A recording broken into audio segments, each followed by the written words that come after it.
is Matt Menges. I'm an attorney in York County, Pennsylvania. A lot of my practice is in criminal defense work, but I also practice in areas related to criminal defense.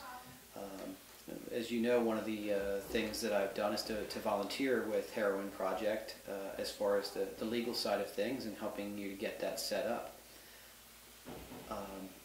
I've had some interesting experiences over the last year or so and people that have been involved with heroin and the effects of it in York County. When I think of York County, I don't think of some place that has a big heroin problem, but I've gotten to see firsthand that we do have a heroin problem here.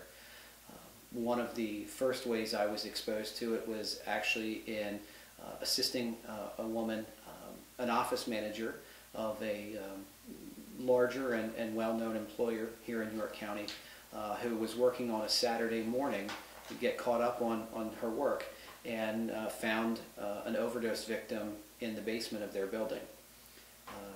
She relayed to me what occurred not only with finding that victim, but the emotional aftermath of that to her. She relayed that she had nightmares for weeks about it. And then, you know, she was interviewed by the York County District Attorney's Office as part of their investigation. And she came to me for legal assistance because she didn't understand the scope of what the District Attorney's Office was looking at. When she was contacted to be interviewed, her first thought was, did I do something wrong? Are they looking at me? Am I in trouble here? When in reality, they were just interviewing her to try to figure out what happened. How did this person get into the property? You know, those sorts of things to help them with their investigation. It was quite enlightening for me to see her relay her experience of finding the body when she found it. She observed that the bathroom light was on, and it shouldn't have been on. There hasn't been anyone in there. And so she went to the bathroom and found it locked, got the key to open it, opened the door, and relayed that her first thought was, well, why is there a pile of clothes on the floor? And it took a couple of seconds for her to realize that in the pool of blood there was a body. And then she lost it. She freaked out, called her boss, called 911, and had to deal with the aftermath of having them come in and remove this body from her workplace.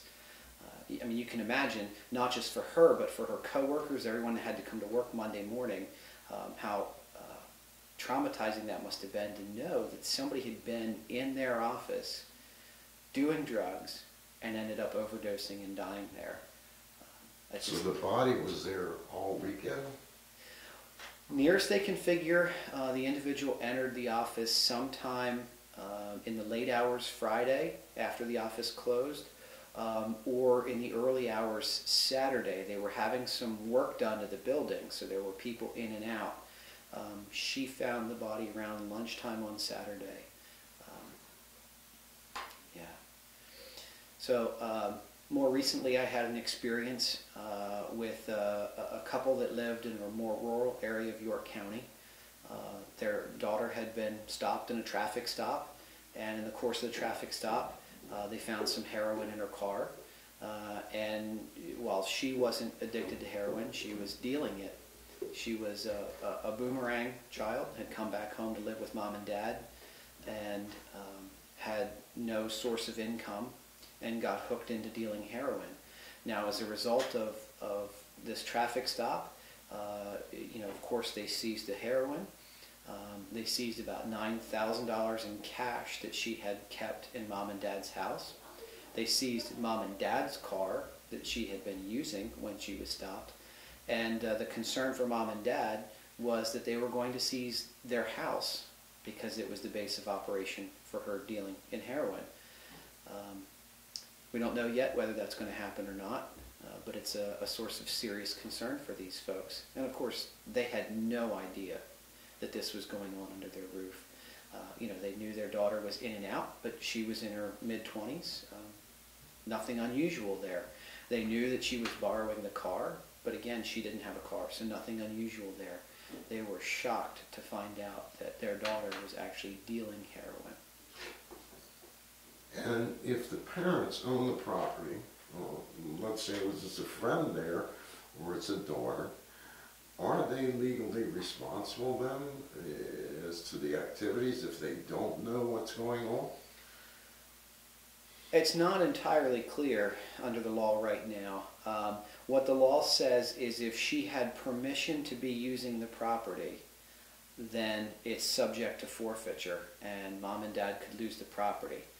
The question is, and of course there are two sides to this, the question is permission to do what? Yes, she had permission to use the car. Yes, she had permission to live in the house. But did she have permission to be using it for illegal activity? And the answer to that is clearly no. But at best, it puts mom and dad in a position where they're now defending the biggest asset they have, their house, from the drug forfeiture. And those aren't easy things to defend. When you have property that's been used in the course of dealing drugs, it's pretty well presumed that it can be forfeited. If the kid is a minor, does that change the perspective or no? Whether they're a minor or not doesn't change that. The question is if the property doesn't belong to the person who's caught, were they using it with permission? That's it. Does that same law apply to landlords and tenants? Generally, it does not apply to landlords and tenants, and I say generally because that's assuming that they're subject to a written lease. Most leases are going to have a provision in it that says you can't use this property for illegal behavior, and that's exactly why, so that it's clear if there is a forfeiture action brought that this person didn't have permission to be using it for illegal activity like dealing in drugs. I see. Is there anything in your eyes that could be different? I'm sure there's a lot of things in the legal system that need to be changed, or the approaches that are taken. If you had your druthers, what would you suggest they be as far as this whole drug paradigm is concerned?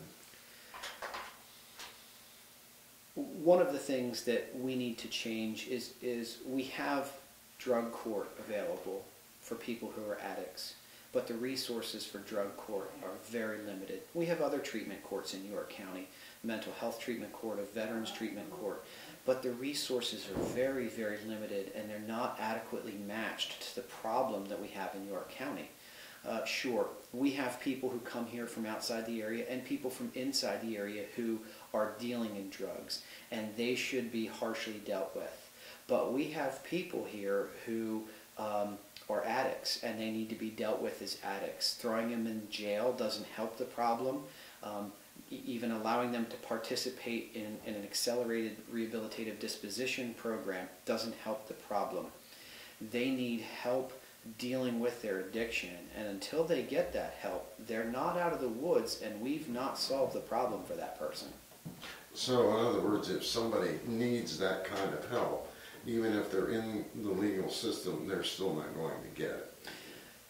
They may not. We have a very limited number of slots available for drug court, and drug court is a way to deal with the charges in a way that's not going to be quite as harmful for the person. They don't get out of responsibility, but they get treatment, and they get counseling, and they are accountable to do those things while they're in drug court. And if they don't complete them, then they're thrown out of drug court. But we don't have enough space available.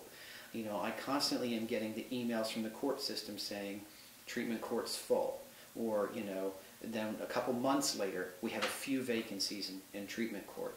We're not spending enough resources to have treatment court available for those that need it. And these are the people that get caught, that are convicted and so forth. Correct. But there's so many that don't, so there's nothing available to them.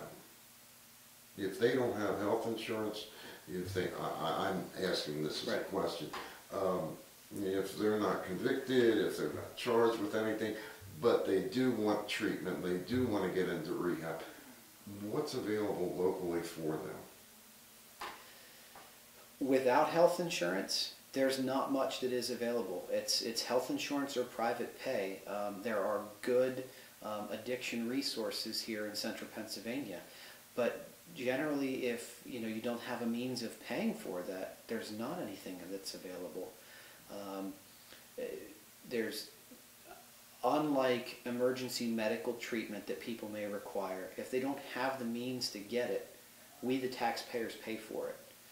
If they don't have the means to pay for counseling and therapy for addictions, they don't get it. They don't have they're not accepted into the programs because they don't have a way to pay for it, and they just don't get that care.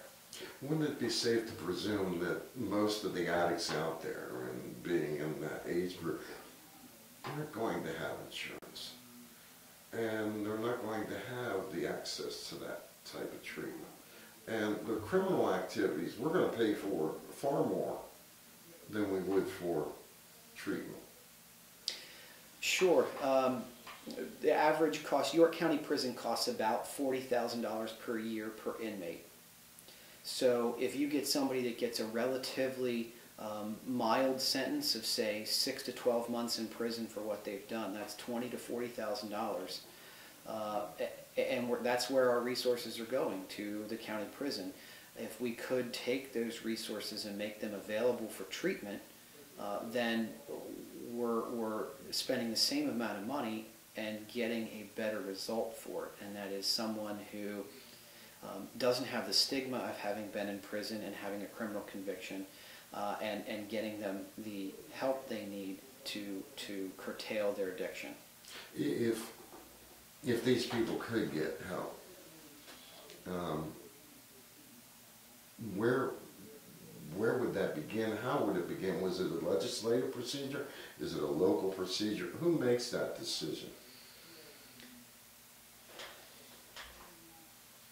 That happens at a number of levels. Certainly, there are things that could be done at a legislative level, at the state level, to change, for example, funding priorities, matched money from, say, the state budget to county budgets. There are things that can be done at that level. Much of it, I think, is at the local level. For example, I talked about money received for forfeitures. That money that's received for forfeitures goes generally into the drug task force budget, which is used for going out and finding drug dealers and those involved with drugs and prosecuting them. If we could take some of that money and use it as a diversionary program to get people treatment, instead of just going out and finding them when they're in trouble, we could make better use of our resources and stop there from becoming a criminal. Take somebody that's an addict and get them rehabilitated, instead of taking somebody that's an addict and a criminal and trying to rehabilitate them. Now, you're at the other end of the spectrum, but back here at this end are the kids that are potential users. They're the kids that see it happening at home, they see it happening with their peers, etc., etc. There's a tremendous amount of peer pressure back here at the 12, 13-year-olds. In fact, we've got 12, 13-year-olds in York County that are going straight to the needle now. And it's in every high school, it's in a lot of middle schools, next it'll be in elementary schools. Where's the prevention?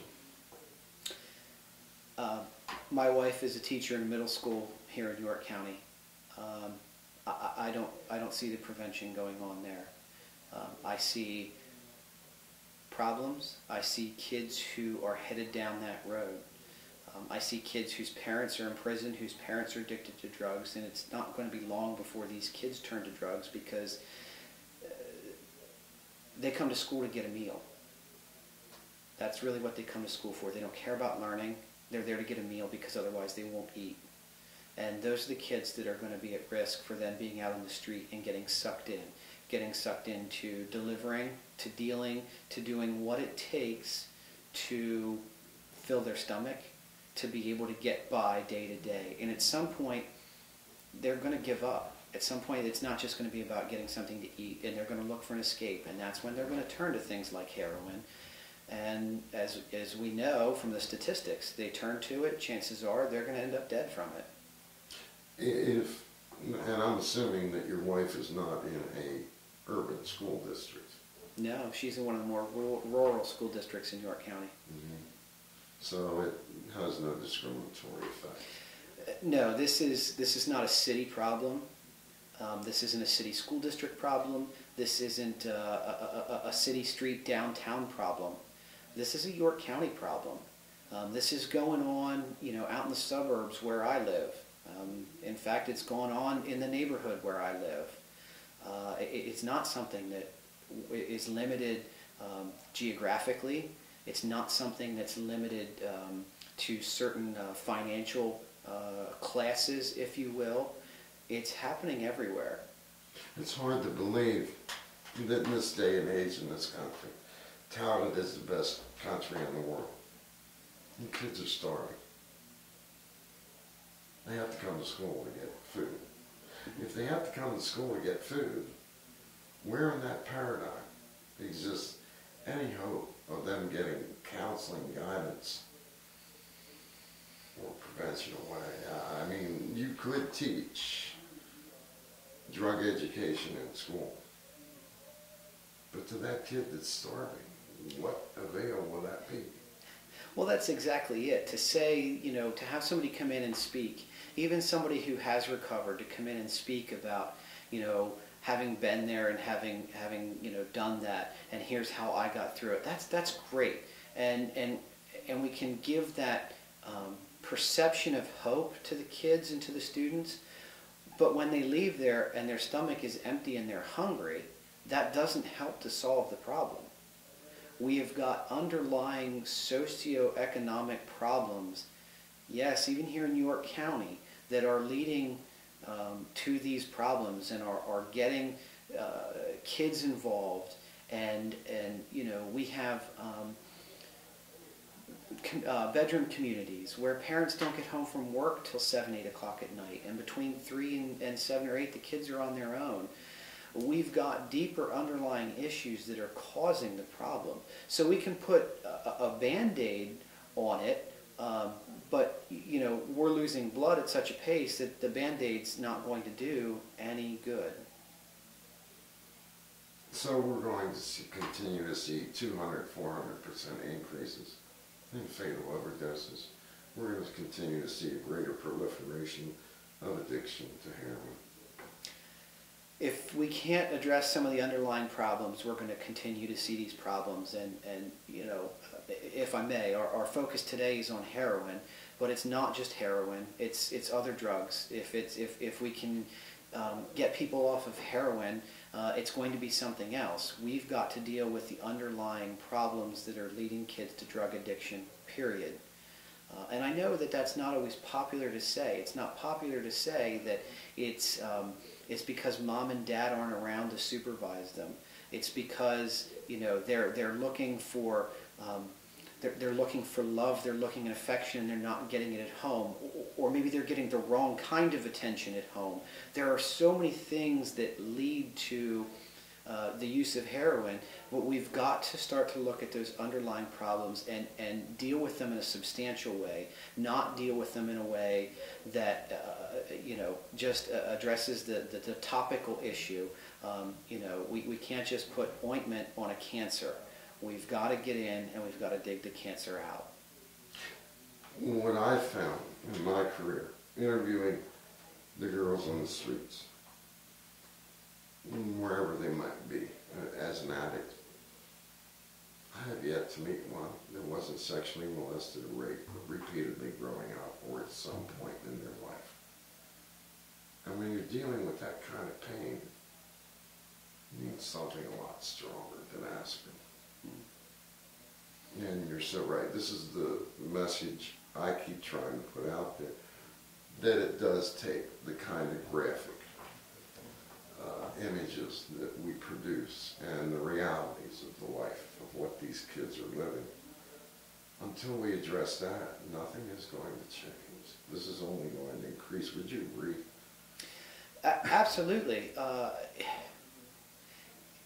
In York County in particular, we want to put our heads in the sand and we want to go home to our suburban homes and we want to say we live in a good neighborhood and the people here aren't hungry. They've got plenty to eat. They've got work, and so they can make money, and we're putting our heads in the sand when we do that. I don't live in a ritzy development, but I live in a pretty good suburban development, and I know there are people there that are hungry. I know that there are people there that deal in drugs. I know there are gang problems. We're not limited to the city. We tend to, in York County, we tend to avoid York City because we think as soon as you enter the city limits that all of a sudden, your windows are going to get smashed in, your tires are going to get sliced. The reality is there's just as much of that going on outside of York City as anywhere else. Sure, there's a concentration of people in York City that may make it seem more evident, but it happens everywhere. Again, unless we can address those underlying problems that people are having throughout York County, we're not going to address the problem of heroin in York County. And aren't these same kids that I see out here in the streets, did most of them not migrate in from rural and suburban York County to the city to get closer to their drug supply? We have some of that going on. Not so much recently, but over the last 5 or 6 years, we've also had an influx of people that have moved up from the Baltimore area into our more rural developments, and they move there because they want to get away from that city environment. But to some extent, they've brought some of those problems with them. Certainly not blaming it all on them, but between that and the problem of people from the city coming out, people from suburban areas going into the city, it makes its way all around. There's another factor that I don't think a lot of York Countyans are aware of, that in this area we have more rehabs and more recovery houses, more sober houses per capita than any other county in Pennsylvania. In fact, I believe if I did a survey of any area within the Mid-Atlantic Northeast, we probably rank way up there in the top 10. Mm-hmm. And as a result, a lot of them are coming in here from the entire Northeast and Mid-Atlantic region, young kids, to get recovery. Most of them will fail, and a lot of them don't leave, because it's become a feast fest for drug dealers as well. I know we have a large number of rehab facilities in the area. I honestly can't say how much that happens, but what I do know is from a geographical standpoint, we also find ourselves kind of in a triangle. We've got Philadelphia to our east, we've got Baltimore to our south, Harrisburg and Reading to the north. We've got Interstate 83 runs right through the heart of York County that makes just a thoroughfare. If you're headed from Harrisburg to Baltimore, you've got all the stretch of 83 in York County that is prime territory. And of course, again, even 83, it's not just in the city. It's up in the rural parts and down up north, and in the rural parts down in the south as well. We're not going to just see those problems in York City. And York County is a very big county, actually, in retrospect. One end to the other, we touch Baltimore, we go to Harrisburg, and we go out west to, and Hanover is another area that has a major problem. If you were the guru and you had the authority, what would you change first? What would be the biggest factor you'd like to change? I would like to see us stop putting window dressing up and thinking that it solves the problem. I would like to see us get down in the trenches, so to speak, with where the problems are, and to find out what is making the addicts, so that we can address those problems, not just for that addict, but for a group of addicts. We do have some places in York County that try to do that, and they can with some limited success. But we need to get down and we need to find out what's causing the underlying problem, and then we need to address those. And again, I think that that's going to be socioeconomic problems that we're going to have to address with people. You know, the reality is, as neighbors, if you know your neighbor's struggling, buy them some food and take it over. Make sure their kids can eat so they don't have to turn to drugs. Relieve some of that pressure. You know. How about spending time with those kids? So. Sure. I mean, I see it in my own development.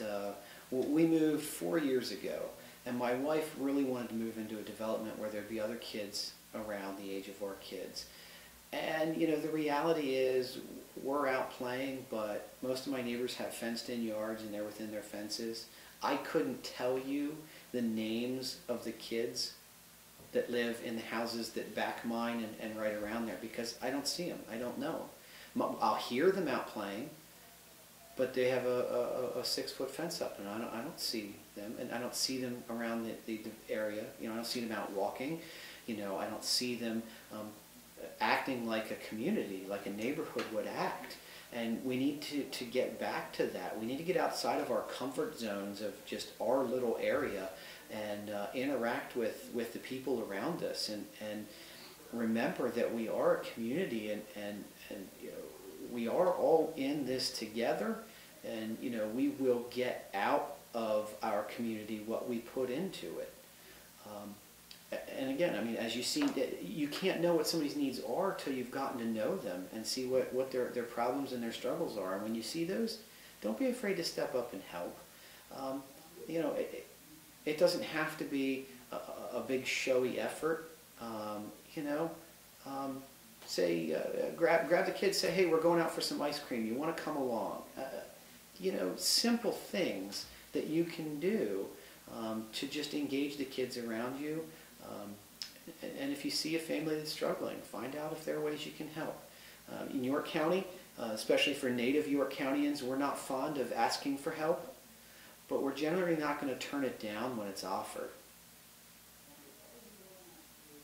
Have we become so isolated that, whether it's via technology or what it might be, that we just, you don't know your neighbors, we don't talk to each other, we don't socially engage. Now, as parents, if we don't do that, we don't set much of an example for the kids either. And I don't know where that went awry. I don't know why it went awry. I think technology has had a lot to do with it.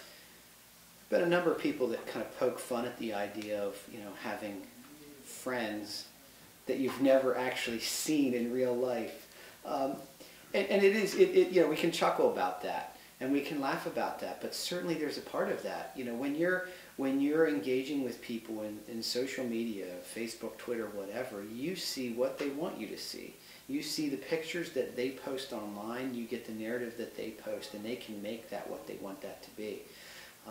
But when you actually get to know somebody and you're looking in their eyes, you know, face to face, that's when you can see what's going on.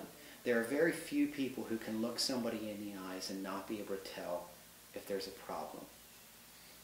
But it's easy to ignore, even if they tell you online that there is a problem. It's easy to ignore that.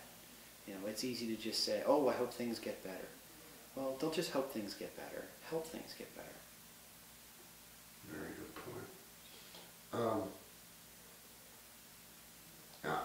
I just see it so much in everybody that if they just took their cell phones away from themselves and their kids in the evenings, and it would actually force people to actually engage as human beings.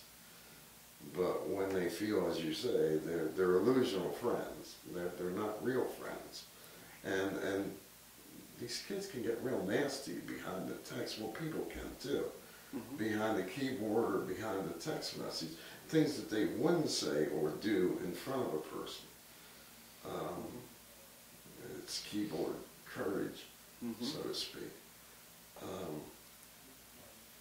I don't know where that's become an addiction. We've become addicted to an alternate reality, whether it's social media, whether it's mostly for men, pornography, whether it's watching this latest reality TV series that's we all know isn't reality the way we live. We've become addicted to an alternate reality, and we have to stop, and we have to kind of reset that and reset our expectations.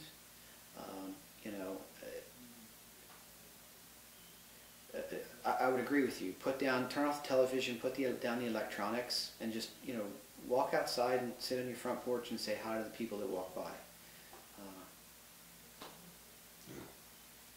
And I don't know how you get people to do that one step at a time.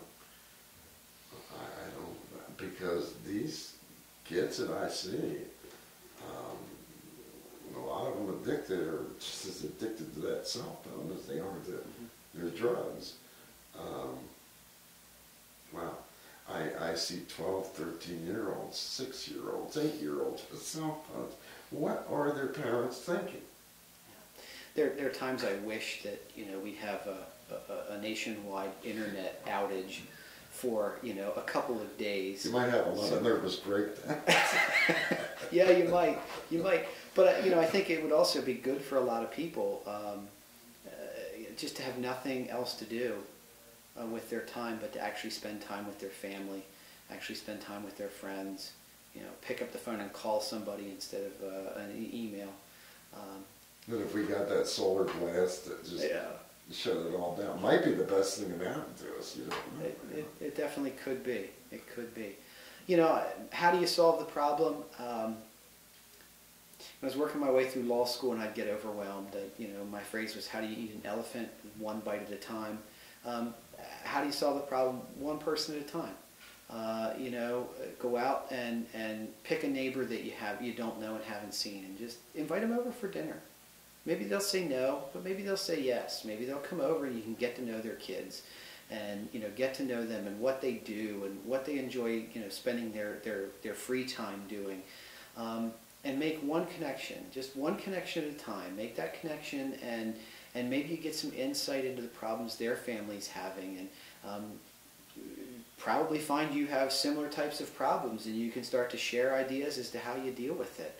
It's not rocket science, it's not complicated, but it takes us getting outside of our comfort zone and doing something that maybe we're a little unsure of and uncomfortable doing. But you do it the first time, it'll be a little easier the second time, and a lot easier the third time, and you make those connections one at a time. And before you know it, you'll get to know the people on your block, and then you can start to turn around your block. And if we start that kind of thing, just one person at a time, one area at a time, before you know it, we'll have a movement, and we'll be able to combat problems like heroin that way. A lot of these groups that are out there, and I'm talking about everywhere my travel statement, which is a lot of major cities and not just this state alone. There is absolutely no connection until you get into major urban cities where they actually begin to communicate with each other. I find that interesting, that outside of that area, people are far more removed than they are in urban cities. And you would think it'd be the exact different way around. And these groups that I'm referring to have very little relevance, or not relevance, but are unable to relate to the major urban areas, which is 80% of the population, which is where this whole problem began.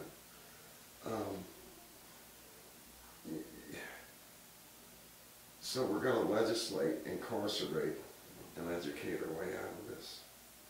That's what they look to. Well, that's what we've always tried to do. We're 50 years into the war on poverty, that we were going to, legislate and educate our way out of, and spend our way out of. If we just throw enough money at the problem, that'll fix it. And certainly some money is needed to deal with these problems, but it's not effective to just throw money at the problem without a real plan for how you're going to use the money and how you're going to fix the problem. You know, if I can, the pictures that you showed me for Heroin Project, you know, they're pretty shocking. They're pretty in your face.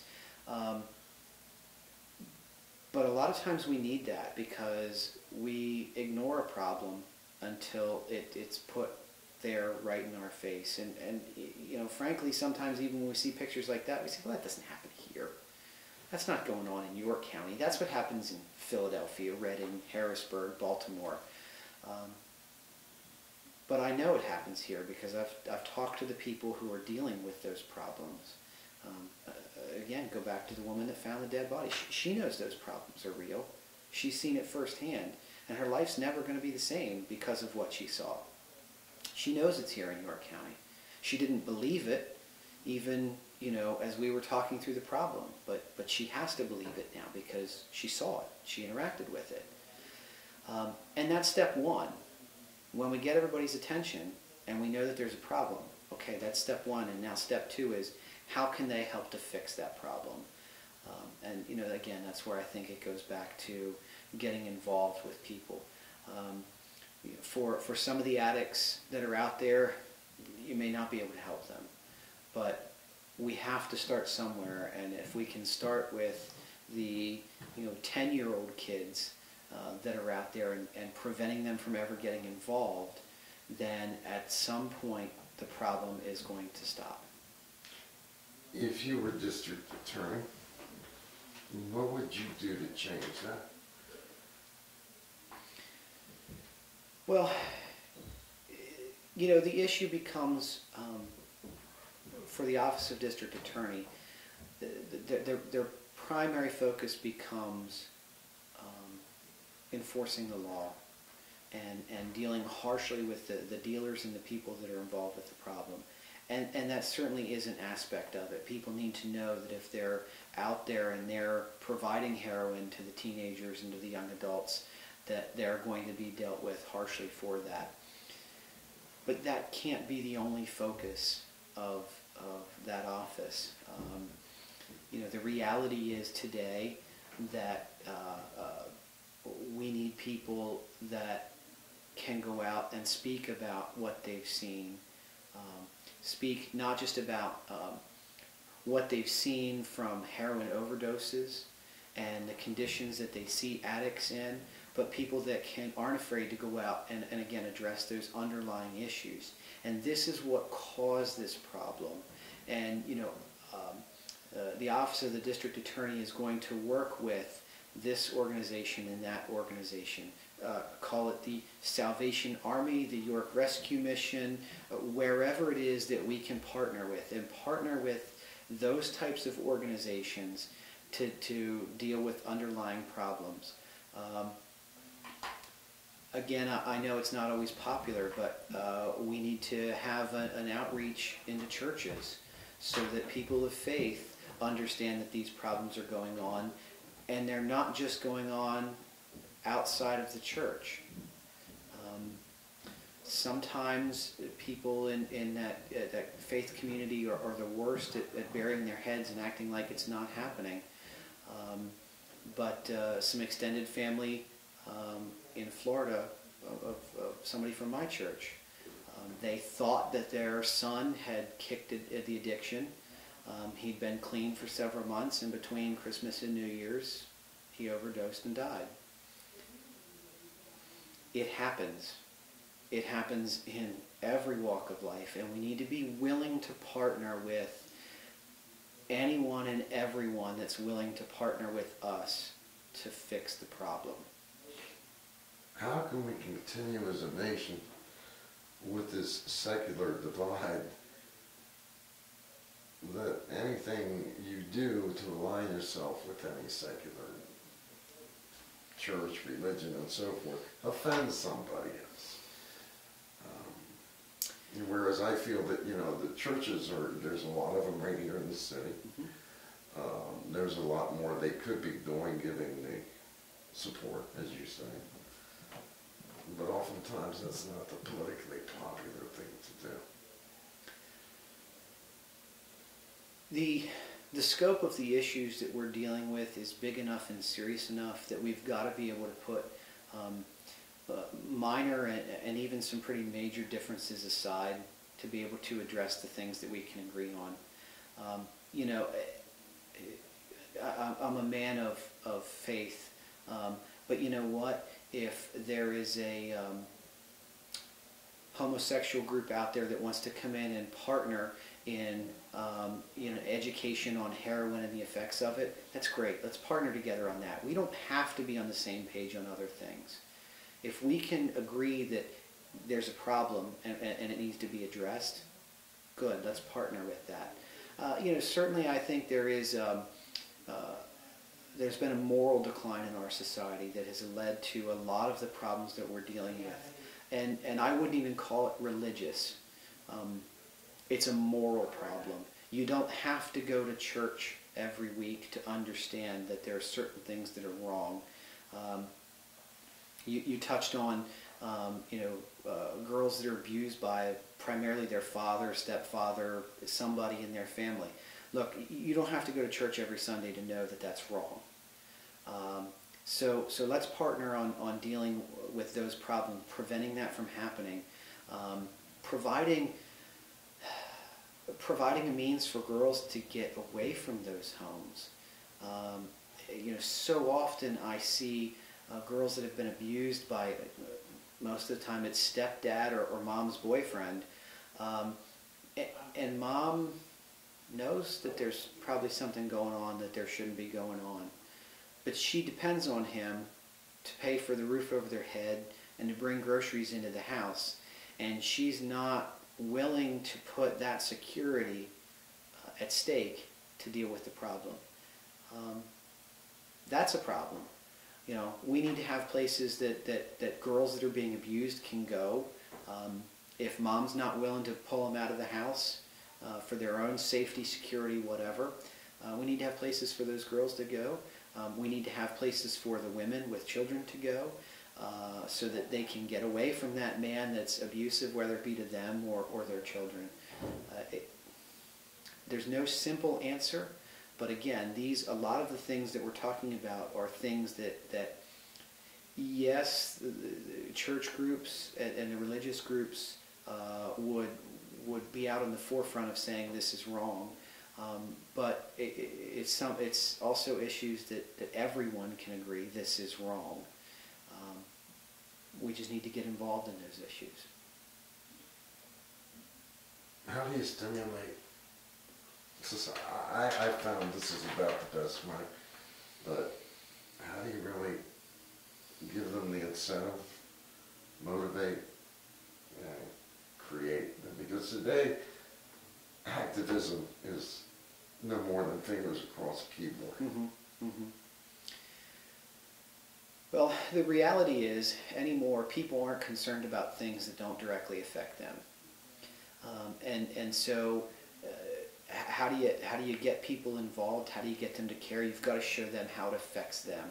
You've got to show them that the string of car break-ins that happened in their neighborhood was directly related to somebody feeding their heroin addiction, and they now pay more for their car insurance because of somebody's heroin addiction.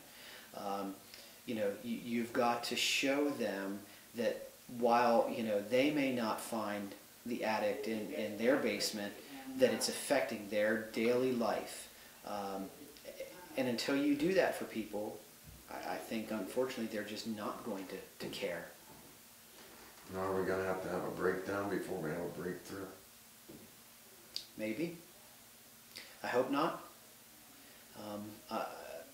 I know a lot of people that are working to do a lot of things to try to correct the direction of our country, correct the direction of our local area with respect to the moral breakdown. Gosh, I pray every day we don't have a breakdown to have a breakthrough. I pray that it's not too late that we can slowly, one person at a time, affect the people in York County so that we head the right direction. And York County has been the leader in a lot of things statewide in Pennsylvania. We've done some programs that we've been on the cutting edge of. And we've been able to use those as an example to go to Harrisburg and say, you don't need to legislate harsher penalties. Here's what we've done. Now let's make this work across Pennsylvania. I see this as one of those things that we should be on the cutting edge of so that we can again tout, in York County, here's what we did. Beyond the education, getting out in the communities and showing people how the daily connections to the heroin problem that we have, and then giving them simple steps they can take to start to address the problem. And if we can do that, we're going to eat that elephant one bite at a time. I think the local Christmas Addicts is probably one of the best examples in the country. They Christmas Addicts. And they've been pioneering a lot of things, as you say, throughout your county. But they don't hit the newspapers, they don't hit the media. There's no accolades for an Oprah Winfrey for that. They have to be in front of TV every time they emasculate themselves.